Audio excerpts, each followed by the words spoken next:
The Lost City of Ngoro is Hearthstone's latest expansion, and it's been a total disaster.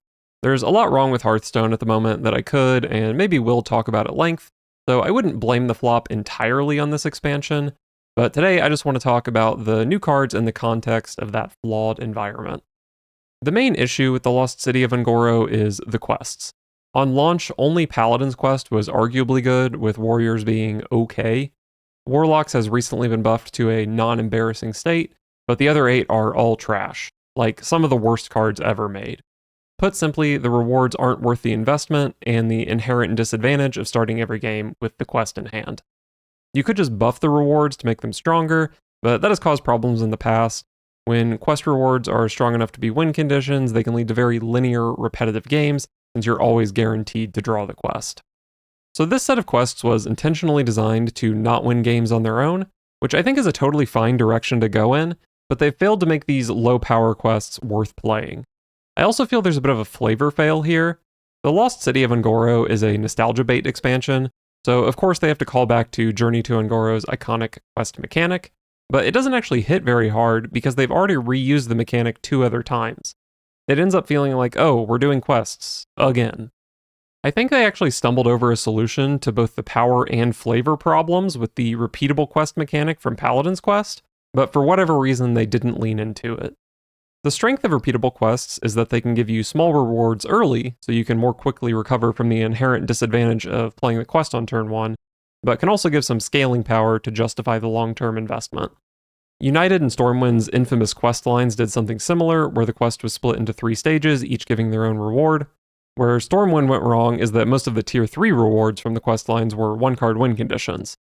Not only can we simply avoid doing that, we can make repeatable quests that might trigger more than 3 times, potentially giving even more power in the long run, but without enabling turn 7 OTKs. Let's start with the only repeatable quest, Paladin's Dive the Galaka Depths. For what it is, I think the design of this card is fine. It's kind of brain dead, but it's okay to have cards that are easy for bad players to use. However, I think I would mostly like to lean away from the reward being free. Instead of giving all future Murlocs +1/+1, I'd prefer if it gives you a cheap Murloc with a battle cry to give all future Murlocs +1/+1. Notably, this cheap Murloc would advance the quest itself and benefit from previous buffs. I'm not entirely sure if this would be a buff or nerf to the current version of the Paladin quest, but generally I prefer forcing players to make decisions with mana, and it creates a few more knobs to turn for balance. Also, I think most, if not all, of these quests would benefit massively from additional support being added to the corset, so I'll close out each section with some recommendations. I think Paladin probably needs this the least, but it's always fun to have more Murlocs. Vilefin Inquisitor is a very flavorful Paladin Murloc that makes sure we never totally run out of value without actually being stronger than just playing our actual cards. Primalfin Lookout would also help us keep the Murlocs rolling and would be a fun little callback to the original Journey to Ngoro. And low-key, I think we could even give them Bluegill Warrior, since Quest Paladin doesn't have too much off-board damage, although I haven't thought enough about what Bluegill could do to the meta outside of this deck. Next, let's apply the Paladin blueprint to Shaman's Spirit of the Mountain. It wants us to play 6 minions of unique types to get Ashelon, who adapts all our future minions twice. We could just lower the requirement to make the quest easier, but Ashelon is still a pretty underwhelming reward. So what if we scale everything down and make the quest repeatable? We probably need to make Ashelon only adapt once, since the first one can come down so early, but we'll probably have 2 baby Ashelons by the time we would have had 1 big Ashelon, and everything beyond that is upside. One issue is this version of the quest doesn't need our deck to have as diverse a minion pool, so we could adjust it to give us a second Ashelon if we've played 7 minion types. And once again, the new baby reward helps us with furthering quest progression. Shaman probably needs some of the least corset help since the condition for it is so open-ended, but it couldn't hurt to add a versatile minion like Shockhopper, who could give us access to some spells in a deck that really wants to be full of minions. Also, it's kind of crazy that a Menagerie Shaman deck has so few totems to work with, so maybe Anchored Totem could be fun. And Amalgam of the Deep could be another great option that helps the quest on its own, and it gives some more gas for Phase 2 of the repeatable quest. We could do something similar with Demon Hunter's Unleash the Colossus. Make the quest say do exactly 2 damage to an enemy on your turn 5 times, and the reward is a baby Garishi Colossus that adds 1 damage to your future 2 damage sources. This one is a bit scary, reminiscent of Mage's Stormwind questline, but a huge benefit of the repeatable quest format is that it's much easier to make small adjustments to the card's power level. Quest Demon Hunter has a lot of potentially useful core set changes. Basically, any card that does 2 damage or has 2 attack could be useful. Demon Companion is a strong card that could add a little variance to an otherwise pretty linear quest. Twin Slice could be interesting since it would give 2 quest procs, but you can't use both in the same turn. And Crow's Nest Lookout could be a more proactive option compared to the deck's current AoE. A lot of people have recommended Fel Barrage, which sounds a little scary to me, but maybe we're that desperate. And maybe even a simple Leper Gnome could go kinda crazy. Death Knight's Reanimate the Terror is a bit of a challenge since the reward it gives takes up a permanent board slot, so it wouldn't even be good to complete the quest more than 7 times. Luckily, Tyrax is pretty good at killing the opponent, so I don't think anyone is likely to get the 8th Tyrax in a real game, and if you ever do exceed the cap, that's kind of a cool story. Making Tyrax too cheap is also a bit of a concern because it combos with cards like Brittlebone Buccaneer, but I think the location is inherently slow enough that it's probably fine. And again, repeatable quests are pretty easy to tweak.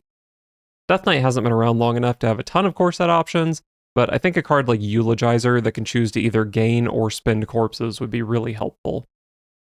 Then we have some quests that don't have too much room for rework, but I think could just use the repeatable function as is.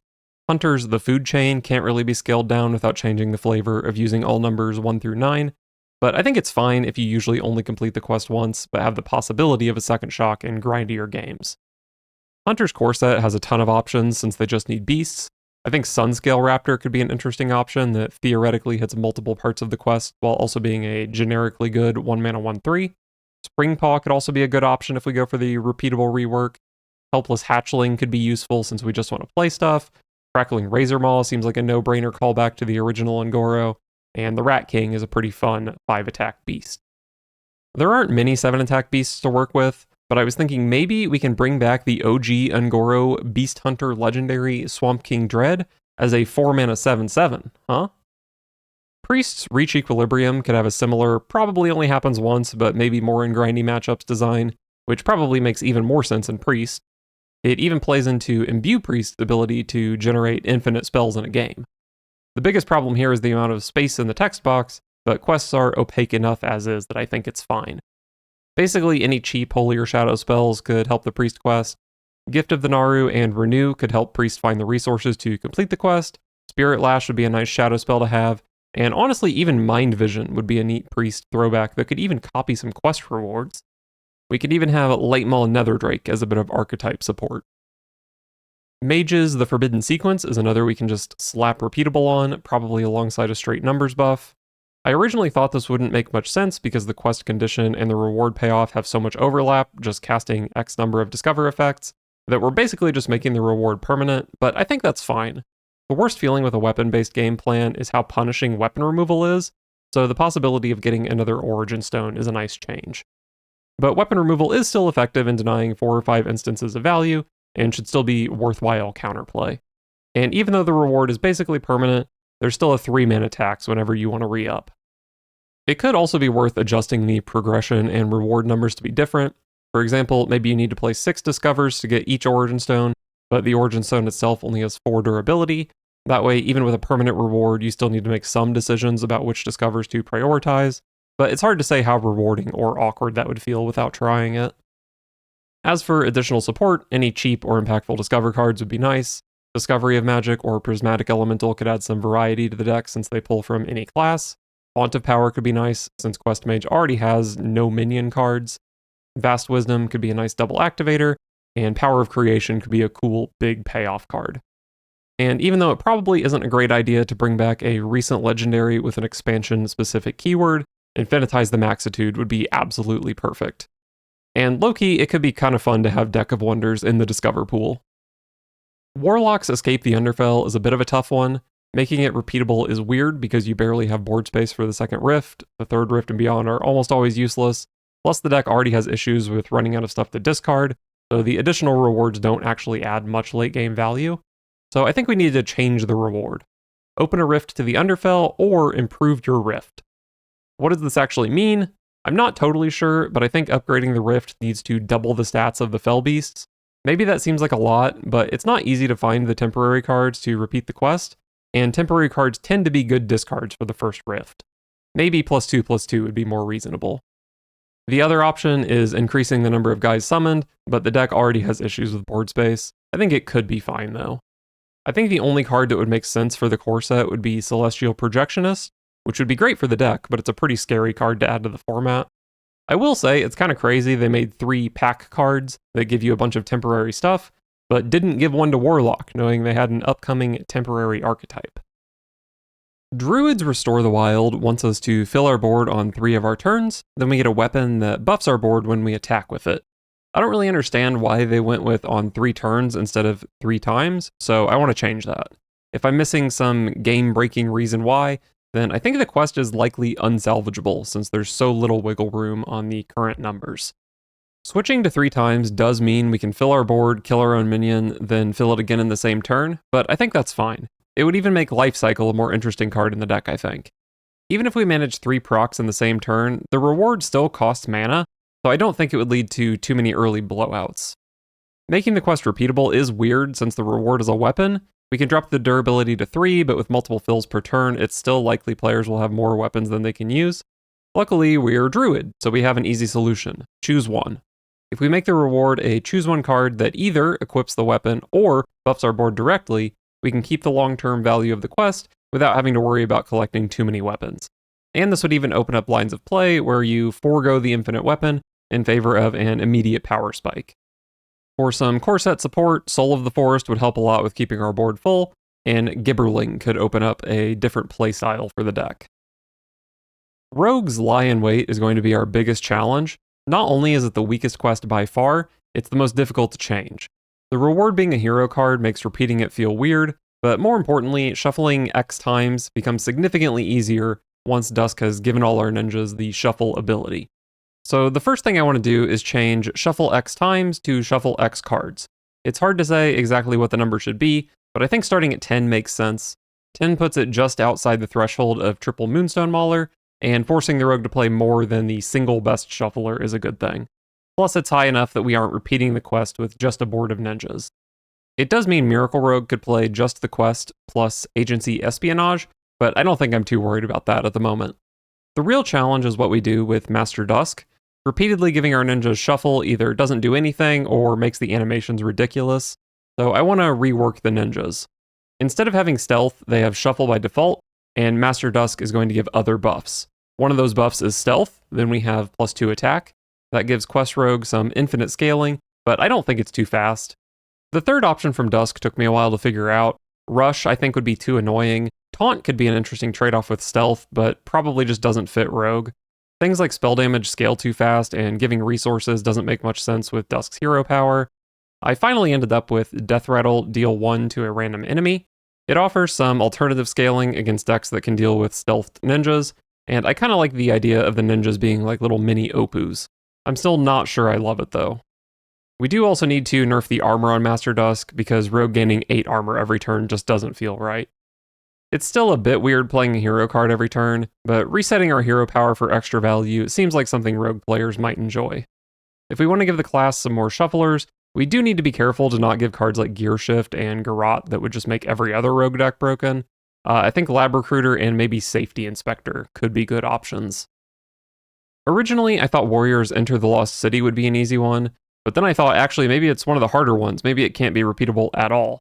At the time, there were like 3 others I wasn't sure I could make work, but after fixing all of those, it's just Warrior, so screw it. Repeatable quest, survive 5 turns, reward, a Journey to Ungoro quest reward. Even 2 rewards might be okay. I had some concerns that Barnabas and Galvadon might be too powerful that early, but can they really be worse than Chemical Spill into Tortola on that turn? The one that still concerns me is Amara, but again, turn 5 Tortola, and she's only going to come down that early 1 in 8 games. I say 1 in 8 because no matter what we do with this quest, we're getting rid of Time Warp. Turn skipping is possibly the worst mechanic in the entire game. Anyway, some of the rewards just don't have much impact by turn 10, and getting them out early can make them more relevant.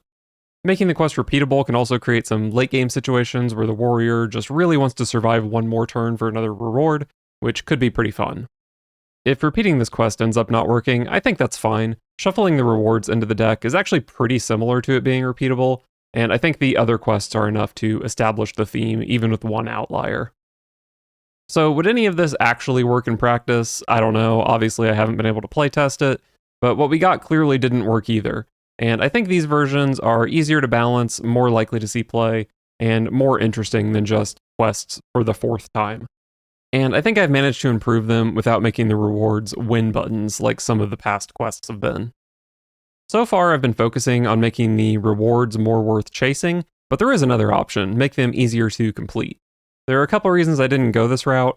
For one, I don't think anyone wants to watch a video where I say Death Knight's quest should require 8 corpses instead of 12, and Mage should be 6 discovers instead of 7. So anyway, like, comment, and subscribe. I also don't think this would fix the issue that generic quests are just kind of played out as a main mechanic for an expansion at this point. If they really wanted to focus on weaker quests, I think they needed to go all the way. I'm talking like a Death Knight quest that requires 4 corpses and gives a reward that doubles your corpses this game. A Priest quest that needs 5 healing, then gives friendly characters overheal gain that much health this game. Maybe these aren't the most exciting effects, but these sort of passive quests do have their own feel, and if they end up being overpowered and seeing play in every deck going forward, so what? They can offer support for a variety of different decks and playstyles without warping the meta in a obvious and offensive way. More importantly though, if the expansion were designed with these in mind, a flopping quest wouldn't drag down 7 other cards with it, resulting in a class basically not getting a new set of cards. This is all kind of ignoring the elephant in the room though, right? If we're scared of quests dominating the meta to the point that they're released as some of the weakest cards ever, and we refuse to give them significant buffs, why the hell are there 11 quests in the set with dozens of support cards? Why is the entire expansion designed around something we want to fail? Returning to Un'Goro probably required quests in some capacity, but they just didn't need to take up this much real estate. The solution here is very simple. Death Knight and Demon Hunter weren't around in 2017 for the original Journey to Un'Goro, so just give them quests. There's your quest flavor. Then you can make some cool dinosaurs, make a new Elise, a new Umbra, and some actually playable cards for a fun new expansion. If we're feeling really brave, we can even make a neutral quest. Now that's a scary concept, because the one thing worse than a meta dominated by a handful of quests is one dominated by the same quest in every deck, but I think it's possible to avoid that. For starters, we need a quest every class can complete. I think that's easy and flavorful. Just play X number of active Kindred cards. The real concern is the reward, because we don't want every class to feel the same. This is already sometimes an issue with powerful neutrals like Ziliax, Killjoy Din, the Ceaseless Expanse, where even if the cards aren't necessarily unfair, seeing them so much is unfun. And a quest has the potential to be the worst version of that. So I want the reward to be different for every class. I first thought of something simple like upgrade your hero power. That could work, but maybe it's a little boring, and even upgraded hero powers are relatively unimpactful in 2025. Then I thought about the story cards in the set that reference the original Un'Goro quests. So what if we just eat up those designs? The neutral quest reward could be something like a treasure reminiscent of the past or whatever, and each class would get a unique reward. Hunter could get a baby Carnassa that shuffles a few raptors into their deck. Druid's baby Barnabas would discount minions in deck by 2. Warlock, well, they could probably just get a better nether portal since it was so terrible the first time. The only problem is Mage, because Time Warp is one of the worst designs ever, but we can find something usable. And this also works perfectly with Death Knight and Demon Hunter getting their own quests, since they wouldn't benefit from this neutral.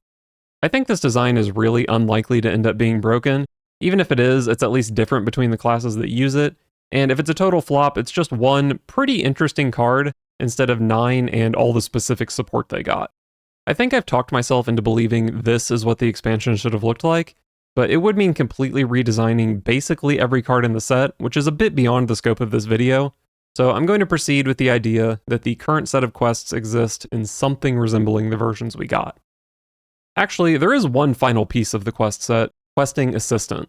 Originally, this card dealt 2 damage to any target, then they buffed it to deal 3 damage to an enemy minion. This was an interesting buff, because it made the card worse in Demon Hunter, which appreciated the 2 damage, and Druid, which could have used it to pop their eggs. The fundamental issue with this card is that playing it means spending 2 mana on something that doesn't progress the quest, so I recommended a more radical change. Make it a 0 mana 1/1. Is that broken? Absolutely. But the quests are all terrible, and a solid 0 mana card could help the quest decks not always skip turn 1, plus add some natural synergy with Elise.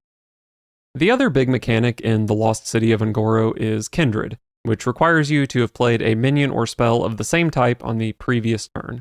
And I think this mechanic has flopped about as much as the quests. The only ones that really see play are the Murlocs, which are literally always active in Quest Paladin, and Grave Dawn Sunbloom, which is a pretty good priest card. There's a little bit of Conjured Bookkeeper recently, and the Quest Hunter minions are okay, I guess. But other than those, there are 15 or so Kindred cards that could use simple stat buffs to make the mechanic more visible. Torga in particular could use some love to support the rest of the set. Some of the Kindred cards just don't make sense though. Silithid Queen is actually a pretty interesting aggro Demon Hunter card that could really make you think about sequencing damage and squeezing in an activator, but Demon Hunter has like no beasts to enable it. Maybe Glaive Shark could have been an interesting addition to the core set that also would benefit their quest. Then there's Ambush Predators. This card would probably suck without the Kindred requirement, and there are only 3 rogue cards that can activate it. I can't even find anything in the core set that would make this card interesting, so I just don't know why it exists. I do want to shout out the one Kindred card I actually really like, which is Windpeak Worm. When we talk about slow decks needing cards that end games, this is the sort of thing I like to see. It's a powerful effect that can be used offensively or defensively, and even defensively, the 6/6 itself is a threat. It requires some amount of thought to set up and some thought in deck building. It's great. At least for a common. Higher rarity cards can offer more complex win conditions, obviously. Honestly though, I think Kindred just isn't a very good mechanic. If the cards are worth playing, you probably want to load up your deck with activators so they're always online, and if you can't do that, they probably aren't worth playing. It's really hard to find a middle ground where you're actually thinking about when best to activate your Kindred cards. The mechanic just isn't that fun to play with. I'm not going to sit here and try to design a whole new mechanic, but seeing as this is a Nostalgia Bait expansion, I think they could have just reused Adapt or a slight twist on it. At the very least, I think Ancient Raptor, Stegodon, and Pterodax probably should have just been Adapt cards. They already have pseudo-adapt abilities, and technically Adapt is already in the set with Ashelon and Galvadon. I just don't think these cards manage to do anything interesting in their current form. Aside from the 2 main mechanics, the card that sticks out the most to me is Titanographer Osk, who gains a random Titan ability each turn in your hand. This card is really bad because it turns out most Titan abilities are bad. The Titans themselves were powerful because of their passive abilities and the flexibility of always having 3 options. I think Osk could have been a much more interesting card if it discovered a Titan ability, but I'm guessing that caused issues with the quest reward maybe? They could have gone a step further and made Osk gain 3 Titan abilities in hand, then in play it's just, a Titan, at least mechanically. But if they just want the card to be interesting for casuals and crap competitively, I think that's actually fine. What I really don't get is why this card is in this set. Why are we doing a throwback to Titans, which were available in Standard in all their glory just 6 months ago? The timing is just off to me, and it makes the incredibly low power level of the card all the more obvious. I think it would make a lot more sense for the second Mage Legendary of the set to be a powerful Discover card that has synergy with the quest, but also stands on its own, and there's almost infinite design space for a card like that. Rogue is probably the class I have the most issues with. Merchant of Legend is meant to help with the quest, but it just feels awful to play. Random legendaries are really bad on average, and top decking a stinker before finishing the quest can be game losing. Merchant should discover a legendary from another class, which should be a straight buff to the card since class legendaries tend to be better than neutrals, and it also makes the card potentially attractive in Burgle decks with Tess or Eudora. And the Merchant should probably get a bonus stat while we're at it. The effect is bad, so the minion shouldn't be understated. Eyes in the Sky is another terrible card. I think we can pretty easily make it quest support by shuffling a copy of the card into our deck, which probably still wouldn't make it good, but it would have a better chance. And I think the Burgle aspect of it would really appeal to the kind of player who's excited to peek at their opponent's cards. Then there's Neferset Weaponsmith, which is such a pack filler card I don't even know what to do with it, and we already talked about Ambush Predators. Rogue didn't get a story card like most classes, despite the Caverns Below being one of Ungoro's most iconic cards, so I'd probably replace one of them with Story of the Caverns, which could be something like make the next 3 minions you draw 5/5s or something. I actually think that could be kind of an interesting card. If we give Rogue a story, that leaves Shaman as the only original class without one, and that's kinda sad. Megafin filled your hand with random Murlocs, so what if Story of Megafin gives you 3 Murlocs with additional minion types? That could help with their new quest, but maybe it steps on the toes of Mountain Map a little too much. Maybe something like get 3 legendary Murlocs from the past could be fun. The only Shaman card I don't like is Mechanized Magma, which I'm quite happy to delete for my beautiful Story of Megafin. If we're keeping Magma, I think making it 3 mana with Overload 1 could be good. The earlier you can play a card like this, the more likely it is to actually grow, and it would curve quite nicely into Flight of the Firehawk or Lava Flow. It's probably still terrible, but better. Or if we just want a card that cares about casting fire spells, it could summon a Sizzling Cinder after each fire spell. Warlock also got a couple stinkers. Deathrot Maw is weird because it has Death Rattle to summon a Fell Beast, the ones from the quest. But Death Rattle usually happens on the opponent's turn, and 2 of the 3 Fell Beasts have Rush or Charge. Just a bit of strange anti-synergy. At the very least, I think I'd have it put the Fell Beast in your hand and make it cost 0, but it could probably give you 2 or even all 3 Fell Beasts. Then there's Whispering Stone, which gives you 2 random Fell spells that cost health instead of mana. I'm not really sure what the point of this card is. The only class other than Warlock that even has Fell spells is Demon Hunter, and they're all fairly generic support cards, so not only is Stone massively overcosted, it doesn't do anything interesting. So how about fill your hand with temporary Fell spells that cost health instead of mana? There's quest synergy here, obviously, making them temporary, but also I think there's a fun tension between cards that cost health and temporary cards pressuring you to play them immediately. It will often make you overdraw after your opponent kills it, but that's pretty flavorful to it being a curse, I think. Demon Hunter is weird too. They've got some minion type hate that I don't really understand. Maybe these cards are the reason Demon Hunter doesn't have any beasts to activate Silithid Queen. Fumigate is an alright design in the vacuum, but Bug Squasher looks like a neutral card from 2016. Maybe upon killing a minion, it puts it into a jar like Toru, and it's kind of like Squasher is Toru's employee out finding samples or something. Maybe that could be fun. It is strange that Fumigate is a 3 damage AoE in a set that cares so much about 2 damage, so maybe we drop it to 1 mana deal 2. For Hunter, I want Story of Karnassa to give you a raptor when you cast it. Then I want to do something with Dino Sitter. Maybe it also discounts all copies of the beast you hit, so it would work really well with Story of Karnassa. Or it could give the minion +2 attack, which could maybe help with the quest and makes it more attractive as an aggro card. Honestly though, it's just kind of a boring card that I would probably replace entirely if possible. Finally, for Warrior, I just want to make a small change to Latorvian Armorer. Just let it hit any target. This set has a little self-damage synergy, and in Into the Emerald Dream, Warrior got some 0/2 eggs. Surely the Armorer can be allowed to work with those. And let him go face, why not? Alright, that's my fix for the least impactful set in Hearthstone history. I tried to avoid getting too into the weeds with mana costs and stats and just stick to broader gameplay patterns. Let me know if you think my ideas are really good or just regular good. And Blizzard, if you're listening, you can have all this for free, no strings attached. I will not sue you. I just want the game to be fun.